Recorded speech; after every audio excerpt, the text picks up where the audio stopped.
kwamamaza umuryango FPR Inkotanyi birakomeje mu bice bitandukanye, haba ku mwanya w'abakandida depite ndetse no ku mwanya w'umukuru w'igihugu, aho umuryango FPR Inkotanyi watanze umukandida umwe ari we Paul Kagame, naho abakandida ho mu nteko ishinga amategeko uyu muryango ufite abakandida bagera kuri 80 aho bagenda biyamamaza mu gihugu mu mirenge itandukanye, mu turere dutandukanye. Kuri uyu munsi rero, kuri uyu wa gatanu tariki 28 turi mu karere ka Gicumbi, ni mu murenge wa Bukure, hateraniye abaturage benshi bagera ku bihumbi 31 baturutse mu mirenge 5 igize akarere ka Gicumbi. Aba baturage rero baje gushyigikira umuryango FPR Inkotanyi nk'uko babyambaye mu birango byabo, mu miteguro yabo. Abakandida depite bari baje kwiyamamaza muri kano gace. Hari ibikorwa byinshi bitandukanye rero abaturage bagize akarere ka Gicumbi bishimira, birimo kuba bafite umuhanda wa kaburimbo wubatswe muri iyi manda y'imyaka 7. Ni umuhanda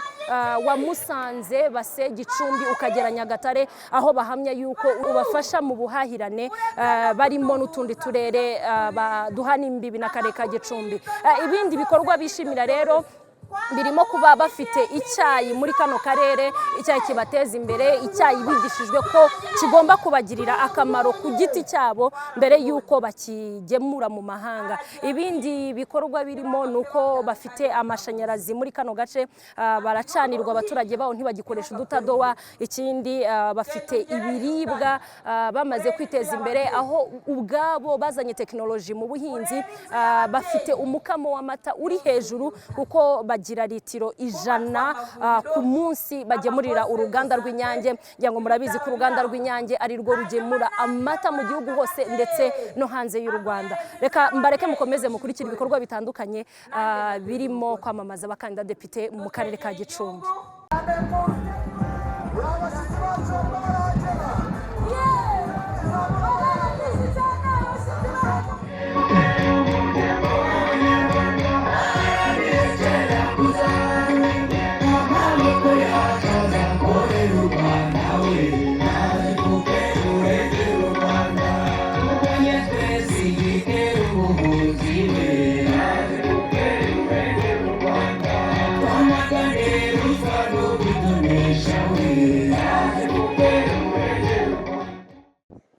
Kagame Paul oye! Urasobanutse kandi urashoboye, ntituzaguterana mu guteza u Rwanda rwacu imbere. Niwe nta wundi. Ubuhinzi nabugize umwuga, aho mariye kubona ifatizo. Ubu ngeze ku bahinzi bakora buri munsi barenga 50 kandi bishyurwa neza ku buryo bishyurwa buri kwezi amafaranga arenga 1,600,000 kandi nkayabona kandi nkabishyura neza. Ibyo ndabishimira nyakubahwa Paul Kagame. Ubu mpagaza nahingaga n'akagare, mvaho mpingana n'agapikipiki, ubu mpagaze kuri iyi podium.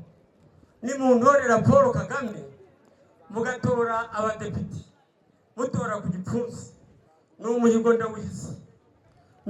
ndawuhize kandi uzawumbaza. Nzagura imodoka noneho njye mpinga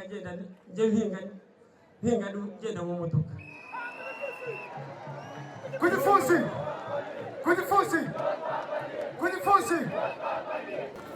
ibintu yankoreye ni byinshi. Ubu mfite imyaka 53 ariko nkiri kumwe na Paul. 53 Paul akimfashe, ntabwo yegeza nterera. Twabonye byinshi, ndamutse mvuze ibyo FPR Inkotanyi yakoze nahera mu gitondo, nejo nkasubira, nejo bundi nkasubira. Ariko twebwe nk'urubyiruko turishimira ahantu igihugu kigeze, yaba umuvuduko kiriho mu iterambere, yaba ari n'ibindi bikorwa byose biri kugenda bikorwa. Niyo mpamvu twitegura kuzatora neza, tuzatora FPR ni ku gipfunsi. Turiteguye nk'urubyiruko, ari benshi tutari twagatoye, turitegura kuzatora neza. Amabwiriza yose twaranje kwiyandikisha kuri liste y'itora. Mu mudugudu wacu butuvugana amashanyarazi yarataratugeraho. ariko ndakubwiza ukuri gufatika ko ubu turakora ku gikuta bikaka. Iyo dusubije amaso inyuma dusanga harakozwe byinshi ku bufatanye bw'abanyarwanda ndetse n'abayobozi muri rusange. Amazi ari hafi yacu, ubuyobozi buratwegereye. Hanyuma ikirenze kuri icyo ngicyo, umugore yahawe ijambo. Abagore bari mu nteko ishinga amategeko ndetse no mu nzego zo hasi bafatanya na barudasumbwa gufata ibyemezo. Ibyo rero ikintu bigiye kudufasha, bigiye kuduha andi mahirwe yo kongera gutora FPR Inkotanyi, by'umwihariko umutoza w'ikirenga Kagame Paul, kugira ngo akomeze atuyobore, akomeze kutugeza muri byinshi, kubera ko aradutekerereza kandi ibyo dutekereza dusanga ari byiza. Ndashaka gusuza umubyeyi wanjye Paul Kagame wagize ankura yagize ankura agira n'ahangeza. Mu by'ukuri icyambere namushimira, yampaye Girinka. Ikindi mushimira, yampaye inkoko mbasha guha abana banjye amagi. Ikindi namushimira ni ukuri ndamushimira kuba tugeze iki gihe dufite amahoro, turi mu mutekano, nta kibazo igihugu cyacu gifite, tukaba twiteguye kumutora ku itariki 15. N'ubu ngubu twaje kwamamaza abadepite, iyo ni intangiriro yo kuzagira ngo tumutore.